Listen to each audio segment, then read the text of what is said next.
Hello students, how are you. हम लोग पिछले वीडियो में class 10th trigonometry height and distance discuss किए थे, जिसमें हमने आपको बता दिया था कि चित्र कैसे बनाए जाते हैं। इसका हमने नियम भी आपको लिखवा दिया था। आज मैं आपको एक क्वेश्चन के माध्यम से, ये आपका एग्जाम्पल नंबर 6 पेज नंबर 396 पर है, एक एग्जाम्पल के माध्यम से मैं सवाल का फिगर बनाते हुए आपको एक पूरा सवाल हल कर रहा हूँ। आइए क्वेश्चन देखते हैं। एक लंबा स्तंभ नदी के किनारे ऊर्ध्वाधर खड़ा है। इसके ऊपरी सिरे पर यह ऊंचाई का झंडा लगा है।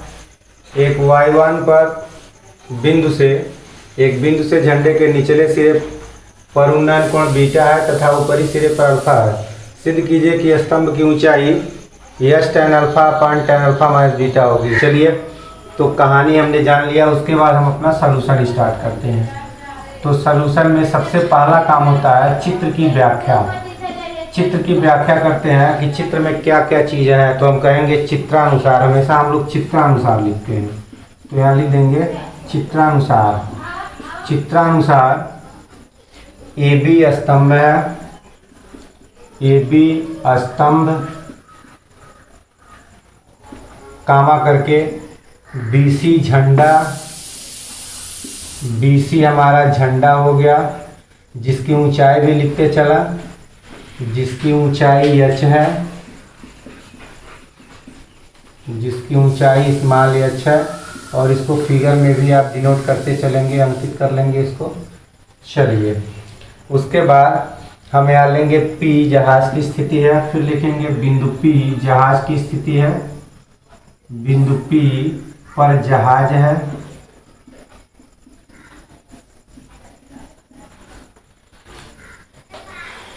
P और A के बीच की दूरी को हमको कम से कम 2 दूरी माननी पड़ती है। सब सवाल का फिगर हमने बना दिया, हमने डिस्क्रिप्शन भी लिख दिया। स्तंभ क्या है, झंडा क्या है, जहाज की स्थिति क्या है, कोण आप देख ही रहे हैं, सब कोण दिख रहा है। कम से कम 2 वेरिएबल हमको मानना पड़ता है। चूंकि ये 2 एंगल दिया हुआ है, तो 2 चर राशि हम मानेंगे। अब कौन कौन सी चर राशि मानेंगे वो फिगर खुद बताता। फिगर में देखिए, यहाँ से यहाँ तक की दूरी मालूम नहीं है आपको, तो इसको आप मानेंगे। ये इसको हमने x मान लिया। फिर इसी तरह ये इसकी भी ऊंचाई हमको मालूम नहीं है, तो इसको हम मानेंगे। कम से कम 2 आइटम मानना पड़ता है, तो ये चीज़ हमको डिस्क्रिप्शन में लिखना है। तो हम लिखेंगे माना PA = x तथा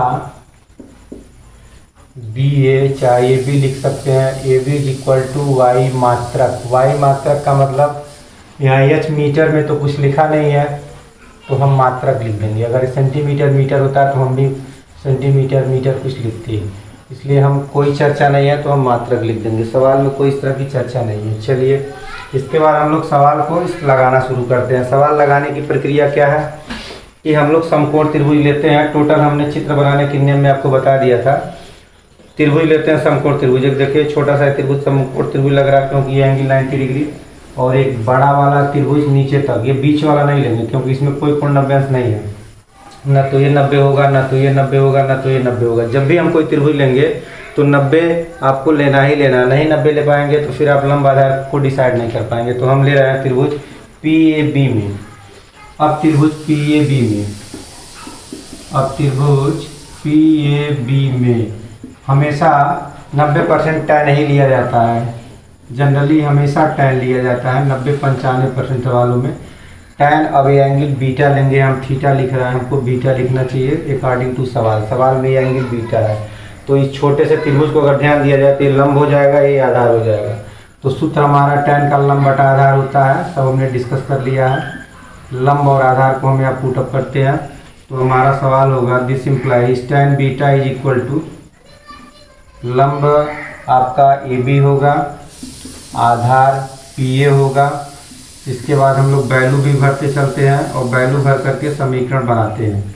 तो tan बीटा बराबर हो गया, AB का मान हम y भरेंगे और इसका मान x भरेंगे।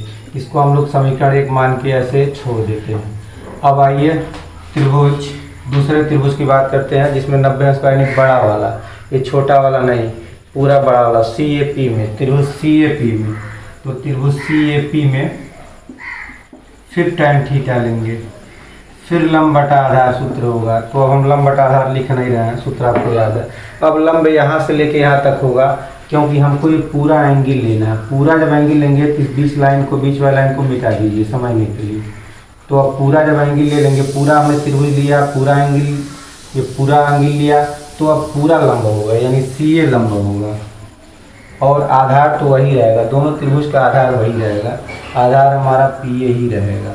अब आइए tan थीटा की बात करें, तो tan theta is equal to CA की लंबाई h प्लस वाई होगी जो आप देख रहे हैं, और नीचे x होगा, इसको हम मान लेते हैं। और यहाँ एंगल को क्या लिखेंगे, अल्फ़ा लिखेंगे, क्योंकि ये पूरा एंगल अल्फ़ा है।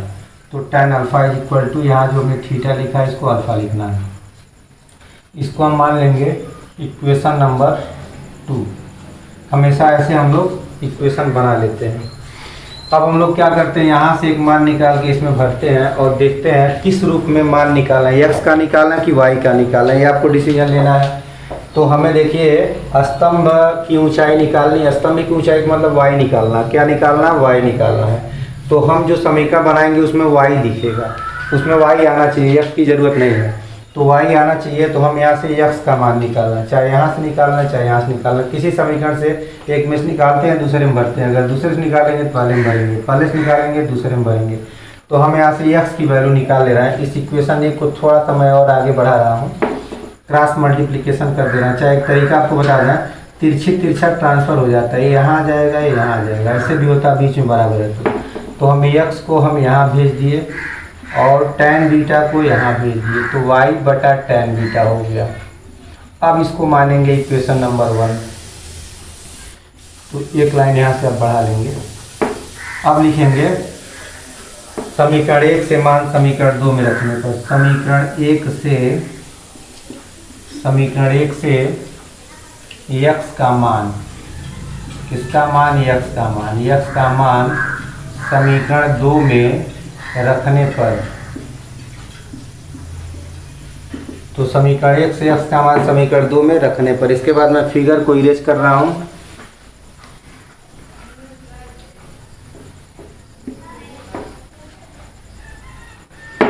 फिर आइए, अब हमने x का मान यहाँ रखेंगे, कितना रखेंगे, इतना रखेंगे, y अपॉन tan बीटा कहाँ रखेंगे, यहाँ x के स्थान पर। तो हमारा सवाल अब होगा tan alpha is equal to h plus y, ऊपर तो ठीक है, नीचे x है, तो x का ही मान हमने निकाला है। तो हम यहाँ लिखेंगे y बटा tan बीटा। तो ये हमने x के स्थान पर पुटअप कर दिया। यहाँ तक समझ में आ गया होगा आप लोगों को। फिर हम आगे बढ़ते हैं।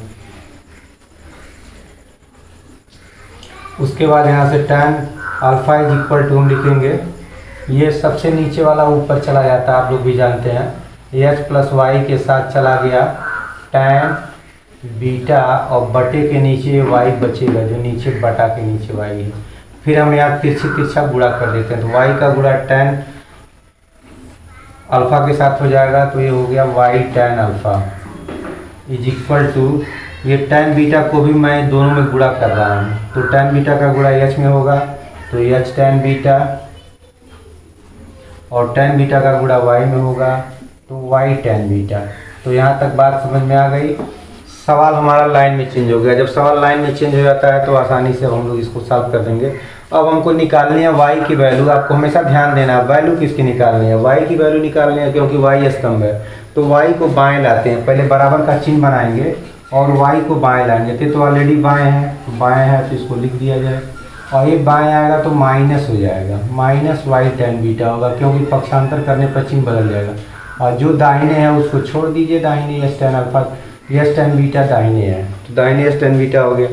फिर अब y को यहाँ से कॉमन लेंगे, क्योंकि मान निकालना, y यहाँ भी है, y यहाँ भी है। कॉमन लेने पर y यहाँ से गायब हो जाएगा, तो बचा कितना, tan alpha minus tan beta बचा, बराबर उधर जो है उसको लिखते रहेंगे h tan बीटा। फिर हम y को इक्वल कर देंगे, तो y के साथ जो भी आइटम वो बटे के नीचे जाता है, बटे के, इसको बटे के ऊपर रखेंगे, दाहिने पक्ष वाले को बटे के ऊपर रखते हैं, इसको बटे के नीचे रखते हैं। तो tan alpha minus tan beta, ये हो गया y की वैल्यू। मिला लिया जाए कि यही है कि दूसरा कुछ है, तो हम देख रहे हैं कि वही आया है। स्तंभ की ऊंचाई यही लानी थी, h tan बीटा बटे tan alpha minus tan beta. तो ये आपका प्रूव्ड लिखेंगे आप, चूँकि इसको प्रूव करना था तो आप इसको लिख देंगे प्रूव्ड। इसको आप नोट करा, फिर हम लोग आगे बढ़ते हैं। पिक्चर की नहीं होती है जो प्रकाश। आइए एग्जाम्पल नंबर 9 पेज नंबर 397 पर हम लोग देखते हैं। सवाल है, एक व्यक्ति एक जहाज पर खड़ा है जो समुद्री तल से 8 मीटर ऊपर है। तो हम इसको नीचे वाले पोर्शन को, ये भी को हम समुद्री तल मान ले रहे हैं, और यहाँ से 8 मीटर की ऊंचाई पर ये जहाज है। यहाँ पर आदमी की स्थिति है, व्यक्ति यहाँ पर ई पर है। व्यक्ति से पहाड़ी की चोटी का उन्नयन कोण, यहाँ से ये पहाड़ी है, इसको हमने पहाड़ी कंसीडर कर लिया, बी से लेकर डी तक। बी पहाड़ की तली है और डी पहाड़ की चोटी है। तो व्यक्ति से पहाड़ की चोटी का उन्नयन कोण 60 डिग्री है, इसको हमने 60 डिग्री बना लिया। तथा पहाड़ की तली का अवनमन कोण हमेशा ऊपर से देखते हैं। तो यहाँ से हम देख रहे हैं, आदमी देख रहा है, किसको देख रहा है? पहाड़ की तली को देख रहा है। तो उन्नयन में हमेशा तीर ऊपर बनता है, ऊपर की ओर देखते हैं। अवनमन में हमेशा नीचे की ओर देखते हैं। तो ये 30 डिग्री है, ये दिया हुआ किताब में। हमको बताना क्या है? जहाज से पहाड़ की दूरी। ये जहाज है और पहाड़ ये है। तो दूरी के लिए हमेशा लंबिक दूरी निकालते हैं, तिरछी तिरछा दूरी नहीं निकाली जाती है। गणित कहता है कि अगर कहीं दूरी पूछा जाए तो आप 90 अंश का कोण वहाँ बनना चाहिए, डायरेक्ट लंब डाल दीजिए और वो दूरी बताइए। तो हमको इसको x मान ले रहे हैं, x की दूरी बतानी है। और एक और बतानी है, पहाड़ी की ऊंचाई बताना है। तो नीचे तो 8 पता है, ऊपर वाला h हम निकाल लेंगे तो हमारा सवाल लग जाएगा। तो आइए इसके बाद हम चित्र के बारे में सॉल्यूशन हम लोग देखें। तो सॉल्यूशन में चित्रानुसार जो भी इंफॉर्मेशन है, पहले हम लोग इंफॉर्मेशन कंप्लीट करते हैं। इंफॉर्मेशन क्या क्या है, सूचना क्या क्या हमको मालूम है। सूचना है कि बीडी जो है पहाड़ी है, बीडी पहाड़ है, चाहे पहाड़ी लिख सकते हैं, बीडी पहाड़ है। ई जहाज की स्थिति है जो समुद्र तल से 8 मीटर ऊंचा है। ई व्यक्ति की स्थिति कहाँ है, या जहाज की स्थिति है? व्यक्ति या जहाज, क्योंकि जहाज पर ही व्यक्ति होते हैं। व्यक्ति या जहाज की स्थिति है।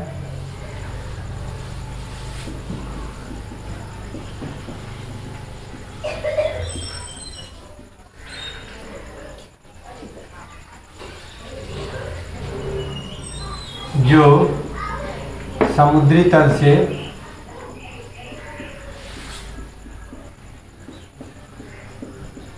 8 मीटर ऊपर है। चलिए अब हमने ये 2 चीज़ें माना है, हमेशा 2 चीज़ मानते हैं। माना EC इज इक्वल टू, चूँकि इसमें मीटर की चर्चा है तो हम मीटर लिखेंगे, x मीटर, तथा CD is equal to H metre है। तो ये तो हमारा इंफॉर्मेशन हो गया, मानने का काम हो गया। उसके बाद हम लोग सवाल को अब आगे ट्रायंगल को लेते हैं और 2 समीकरण बनाते हैं। तो हम लोग समकोण त्रिभुज लेते हैं। किस त्रिभुज को हम ले रहे हैं? त्रिभुज BCE। नीचे वाले में भी ले सकते हैं, कोई दिक्कत नहीं है। AEB भी ले सकते हैं, त्रिभुज AEB भी कह सकते हैं, चाहे BCE कह सकते हैं। जनरली जिसमें कोण दिखता है वही लेते हैं। तो कोण इसमें दिख रहा है तो वही लिया जाए। तो हम लिखेंगे त्रिभुज BCE में,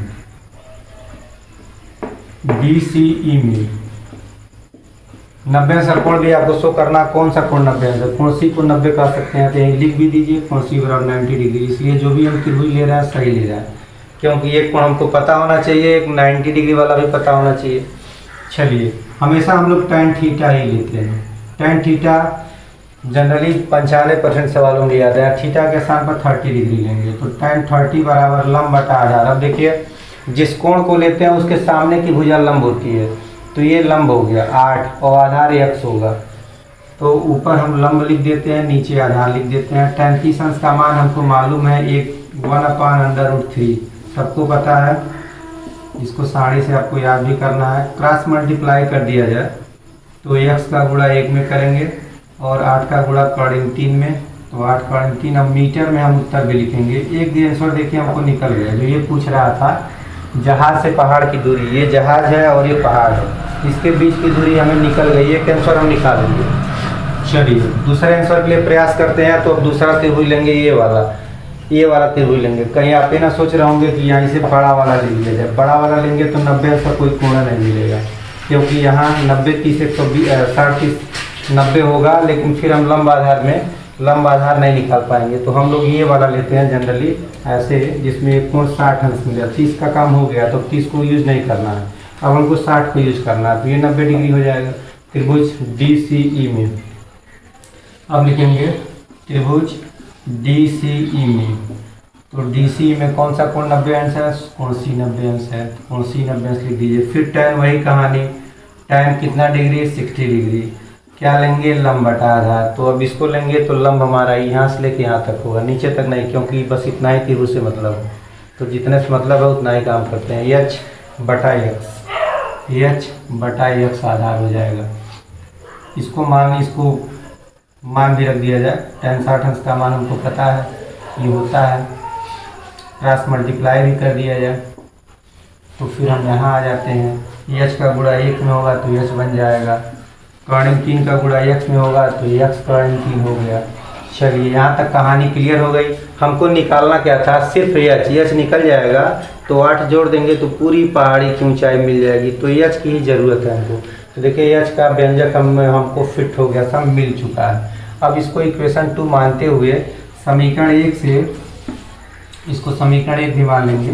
एक मान निकालते हैं तो समीकरण 1 से x का मान यहीं भर दिया जाए। तो लिखेंगे समीकरण 1 से x का मान समीकरण 2 में रखने पर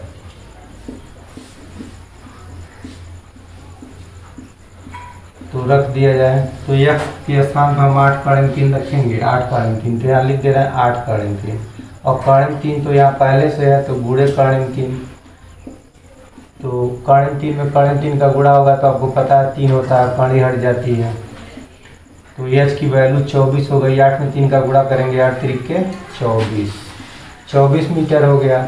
अब हम पूरे पहाड़ की ऊंचाई बता रहे हैं, इसलिए BD, तो BD हमको बताना है। BD में हो जाएगा CD प्लस CB। तो CD हमने ऊपर निकाल लिया 24 और CB 8 है। तो 24 8 32 मीटर हमारा आंसर हो जाएगा। तो इसको आप नोट करें, फिर हम लोग आगे बढ़ते हैं। देखिए हमारा exercise 11.1 page number 398। Question number 2 हमारा है, किसी स्तंभ की ऊंचाई उसकी छाया की कर्णिक 3 गुना है। चाहे गुनी है भी लिख सकते हैं, कर्णिक 3 गुनी है। सूर्य के उन्नयन कोण का मान। तो देखिए स्तंभ की बात की है हमने, आपको फिगर बताने के नियम बताया था। सबसे पहले एक क्षैतिज लाइन खींचिए, क्षैतिज लाइन हमने खींच लिया। उसके बाद स्तंभ की चर्चा है तो किनारे से कोई ऐसे ऊर्ध्वाधर लाइन खींच लिए, ये भी हो गया। इसको हम स्तंभ मान लेंगे, तो हमारा स्तंभ हो गया। स्तंभ माना होता है खंभा, एक खंभा हो गया, जमीन पर ऐसे खड़ा रहता है।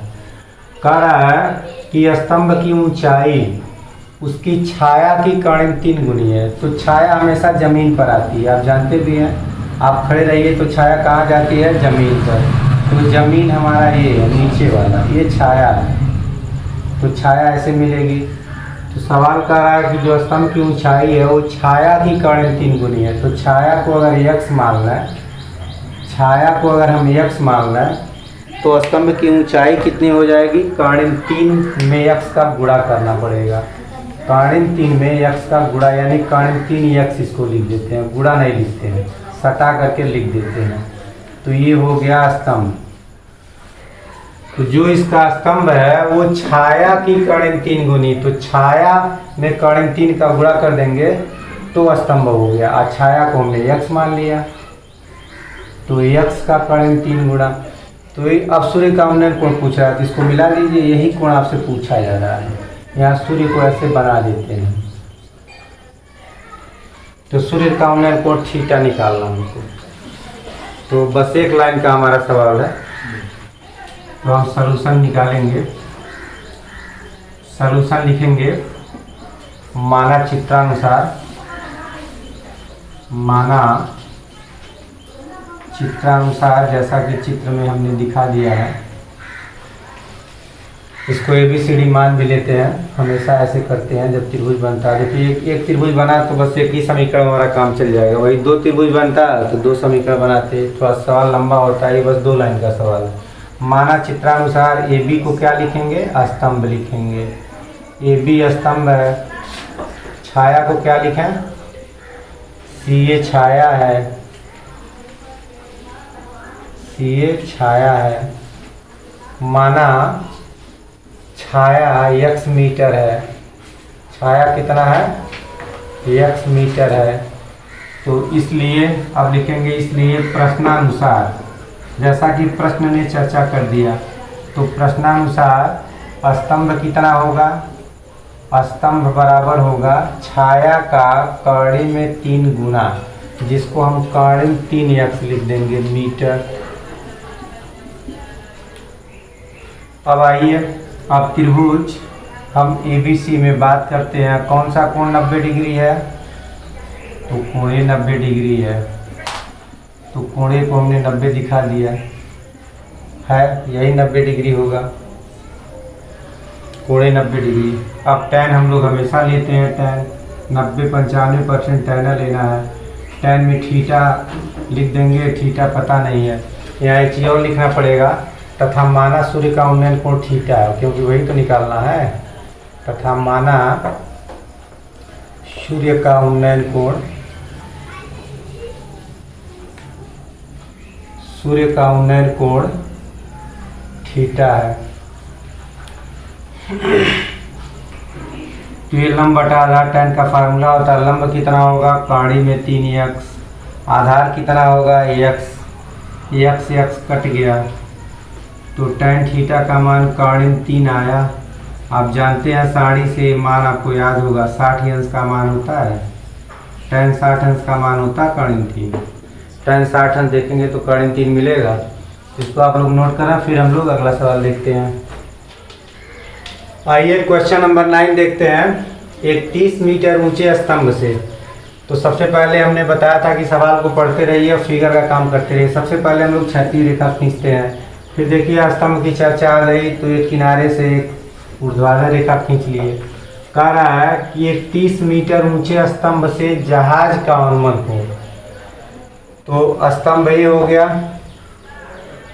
अब जहाज का अनुमान कोण देखना है 30 अंश। अनुमान कोण हमेशा नीचे देखते हैं, और कहाँ से देखना, स्तंभ से। स्तंभ से मतलब यहाँ से, ये स्तंभ की चोटी है, यहाँ से जहाज हो सकता है, पानी वाला जहाज हो, तो पानी वाला जहाज है। क्योंकि अनुमान कोण की चर्चा कर रहा है तो हम लोग ऊपर से देखते हैं, तो ऐसे देखेंगे अनुमान कोण। और जहाँ पर कोण बनाते हैं वहाँ जमीन के समांतर भी एक रेखा खींचनी पड़ती है। कितना डिग्री है, तो ये हमारा है 30 डिग्री। अब कह रहा जहाज से स्तंभ की दूरी, यानी ये दूरी जहाज से स्तंभ की दूरी होगी, क्योंकि ये 90 अंश का कोण बन रहा है, तो 90 डिग्री वाले दूरी को ही दूरी मानते हैं। ये ना सोचिएगा कि ये दूरी है, तिरछी दूरी हो गई, क्योंकि यहाँ एक कोण 90 अंश नहीं बनेगा। सवाल हमारा है क्वेश्चन नंबर 9। एक 30 मीटर ऊंचे स्तंभ, तो ये 30 मीटर ऊंचा स्तंभ है, इसको 30 लिख दे रहे हैं। 30 मीटर, यहाँ से लेके यहाँ तक 30 मीटर है। स्तंभ से जहाज का अनुमान कोण, ये जहाज है, पानी वाला जहाज है। यहाँ से स्तंभ से हमको अनुमान कोण देखना है, तो नीचे देखते हैं 30 डिग्री है। जहाज से स्तंभ की दूरी, ये दूरी ज्ञात करनी है, तो ये 30 अंश से 30 अंश हमारा इक्वल होगा एक अंतर कोण से। अब हम त्रिभुज ABC में कहानी को आप लिख लेंगे। माना चित्रानुसार BC स्तंभ है, ये जहाज की स्थिति है, आप ये भी लिख लेंगे। माना AB बराबर x मीटर, वो सब कहानी आप लिख लेंगे। एक लाइन में इसको लगा देता हूँ। tan 30 डिग्री बराबर लंब बटा आधार, लंब इसका 30 होगा, आधार इसका x होगा। tan 30 अंश का मान लिख देंगे, 1 बटा कर्ण 3 होता है, ऊपर 30 नीचे x, तिरछी तिरछा गुणा कर लेंगे। x का गुणा 1 में होगा तो x हो गया, 30 का कर्ण 3 में, तो आप जानते हैं सादा एक कड़ी है तो ये अलग अलग ही हो जाता है। तो ये आया मीटर में, आंसर हमारा हो जाएगा, यही आंसर हो जाएगा। इसको आप नोट करें। फिर हम लोग क्वेश्चन नंबर 11 पर आते हैं। क्वेश्चन नंबर 11, तो क्वेश्चन नंबर 11 देखते हैं। तो आइए देखते हैं क्वेश्चन नंबर 11। एक निरीक्षक एसी रेखा के सापेक्ष चलता है, मतलब ऐसे चल रहा है, कोई निरीक्षण करने वाला आदमी है जो ए से सी की तरफ ऐसे चलता है। एसी और ए बी लंब है दिया है सवाल में, जहाँ एसी लंब ए बी, तो इसको हमने ए बी मान लिया क्योंकि ये बीच का कोण 90 डिग्री है, तो एसी लंब ए बी हो जाएगा। एसी 200 मीटर दिया हुआ है और एसी बी 45 डिग्री है, बीच में सी एंगल है, तो सी को 45 मानेंगे, तो हमने बीसी को मिला दिया, बीसी को मिला दिया, इसको 45 मान लिया जैसा कि दिया हुआ। सारा आइटम क्वेश्चन में गिवन है। तब नदी के विपरीत कोणों पर स्थित बिंदु, नदी का विपरीत कोना यानी नदी का एक किनारा है दूसरा किनारा है, इसके विपरीत कोने पर मतलब आमने सामने, विपरीत का मतलब होता है आमने सामने, आमने सामने जो दो पॉइंट्स है इसके बीच की हमको दूरी फाइंड आउट करनी है।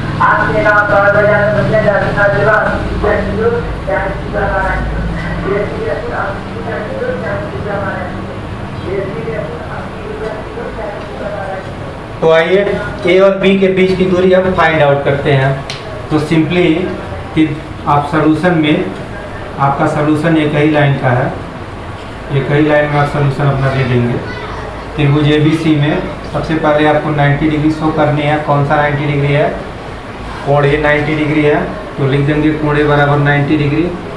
tan ले लिया जाए, tan 45 डिग्री, tan 45 अंश, tan 45 अंश लेंगे, लंब बटा आधार फार्मूला होता है। जब इस कोण को लेंगे तो ये लंब हो जाएगा और ये आधार हो जाएगा, तो हम इसको लिख दे रहे हैं ए बी लंब हो गया, ए सी आधार हो गया। tan 45 अंश का मान 1 होता है, आपको याद होगा, नहीं याद है तो याद कर लेंगे साड़ी से।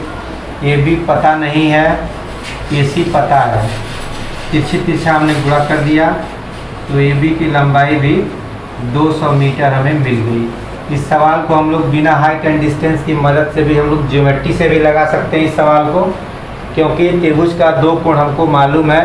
तीसरा हम 180 में से दोनों को जोड़ के घटाएंगे, दोनों जोड़ने पे 135 आएगा, 180 में से घटाएंगे तो ये एंगल हमको 45 डिग्री मिलेगा।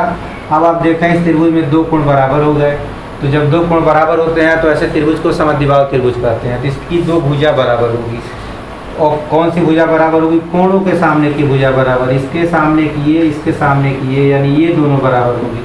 तो ये 200 है, तो ये भी 200, तो ऐसे भी निकाल सकते हैं ज्योमेट्री से भी, लेकिन चूंकि हाइट एंड डिस्टेंस का सवाल है तो हम हाइट एंड डिस्टेंस की मदद से लगाएंगे।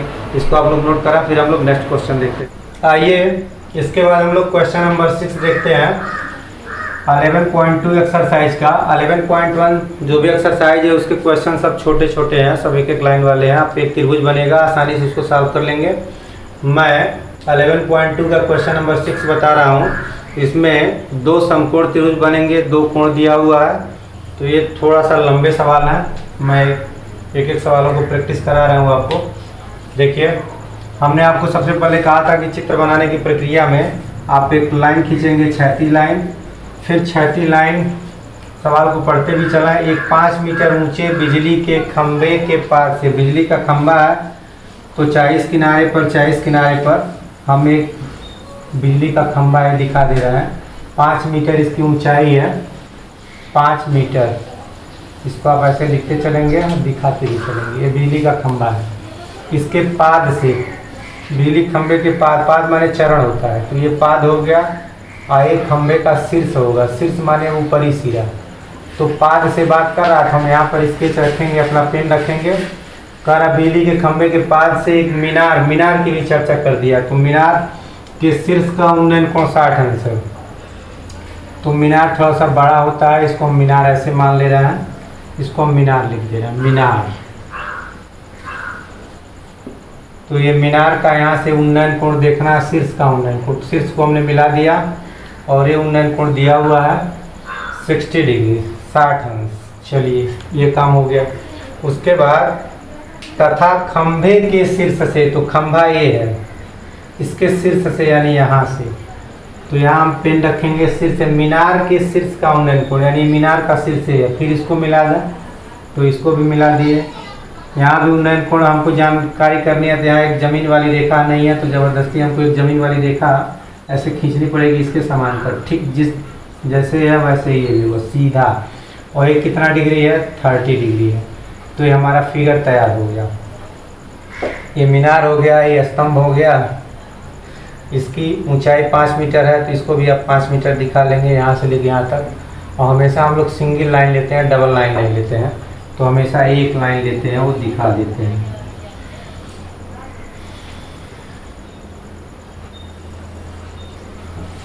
अब इसके बाद ABCDEF जो भी मानना है, हर पॉइंट को, हर टचिंग पॉइंट को हम लोग ऐसे मान लेते हैं और फिर हम व्याख्या कर देंगे अपने फिगर का। तो आइए फिगर की व्याख्या कर देते हैं सॉल्यूशन में चित्रानुसार।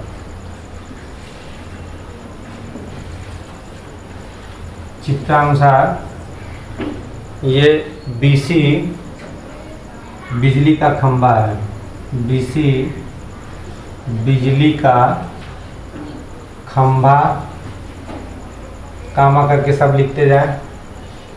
AD मीनार,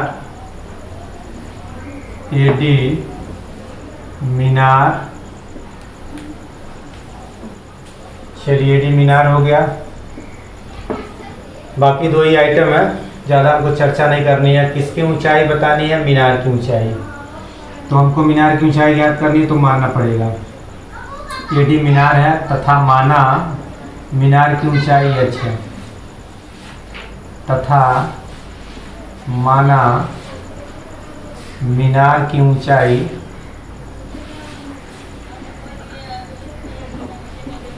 h मीटर लिखेंगे, क्योंकि सवाल में मीटर की चर्चा आ गई है। h मीटर है। चलिए उसके बाद हम लोग सवाल को आगे बढ़ाते हैं। हम लोग क्या करते हैं, दो त्रिभुज लेते हैं समकोण वाला। तो एक हम ये वाला त्रिभुज ले रहे हैं, ऊपर वाला जिसमें ये 90 डिग्री है, क्या कहेंगे DEC में, त्रिभुज DEC में। तो त्रिभुज DEC में कौन सा कोण 90 डिग्री है? तो E वाला 90 डिग्री। तो E बराबर 90 डिग्री। अब आइए हमेशा tan लेते हैं। tan कितना डिग्री? तो इसमें 30 डिग्री दिख रहा है। तो tan 30 डिग्री क्या सूत्र होता है? लंब बटा आधार। लंब हमारा कितना है? D, आधार होगा A।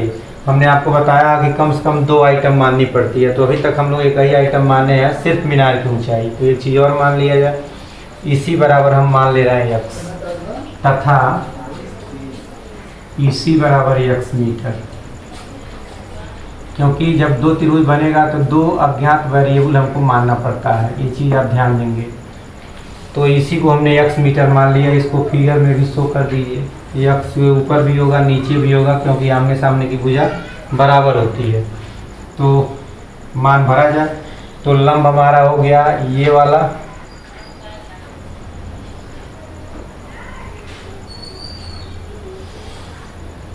इसको थोड़ा सा देख लिया जाए। मीनार की ऊंचाई जो है h माने हमें, तो ये पूरा h होगा, नीचे से लेके, क्योंकि मीनार यहाँ शुरू है, तो नीचे से लेके ऊपर तक, यहाँ तक h होगा। और ये 5 है, तो ऊपर की लंबाई h-5 होगी। ये ऊपर की जो लंबाई होगी वो h-5 होगा। क्यों? क्योंकि नीचे वाला 5 है, अब पूरा h है, तो बड़े में से छोटे को घटाना पड़ेगा। तो ये लंबाई h-5 हो जाएगी। तो यहाँ लंब को हम h-5 भर देते हैं। चलिए आधार क्या होगा? आधार तो x होगा, आप देख ही रहे हैं। मान भर दिया जाए। tan 30 अंश का आपको पता है 1/√3। तो h-5 बटा x, हम लोग हमेशा तिरछा गुणा करके समीकरण बनाते हैं। तो x का गुणा 1 में करेंगे, x हो गया। यहाँ 2 आइटम है, तो इसको कोष्टक में लिख के कर्ण 3 का गुणा हो जाएगा, कर्ण 3 h-5। चलिए इसको इक्वेशन 1 मान के छोड़ देते हैं। फिर हम आते हैं दूसरे त्रिभुज में। अब दूसरा त्रिभुज कौन सा लेंगे?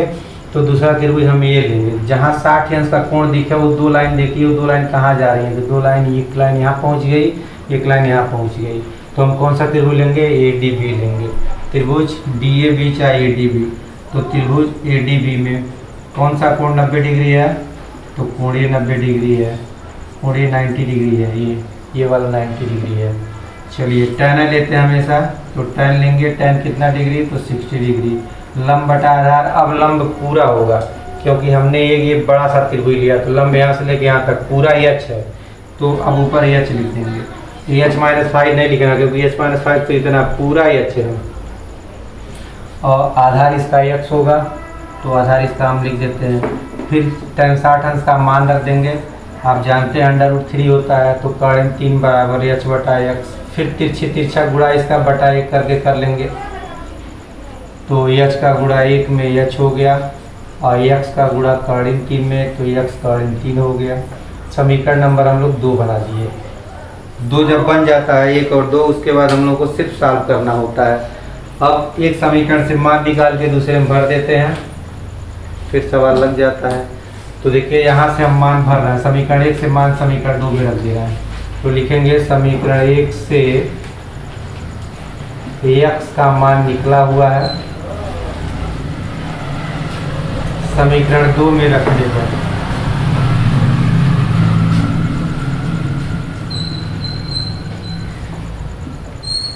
तो समीकरण 2 में मान रख दिया जाए, तो ये वैल्यू हम यहाँ पुटअप करने जा रहे हैं कहाँ पर, एक्स के स्थान पर। तो हम लिखेंगे एच बराबर, एक्स के स्थान कितना भरेंगे, क्या क्या भरेंगे, कर्णिक 3 भरेंगे, h-5 भरेंगे और फिर कर्णिक 3 है, ये वाला जो पहले से ऑलरेडी है। ये सब चूंकि बीच में मल्टीप्लाइड गुणा है, तो कर्णिक 3 गुणा हो गया 3 बन जाएगा और h-5 कोष्टक में है, इधर h है। उसके बाद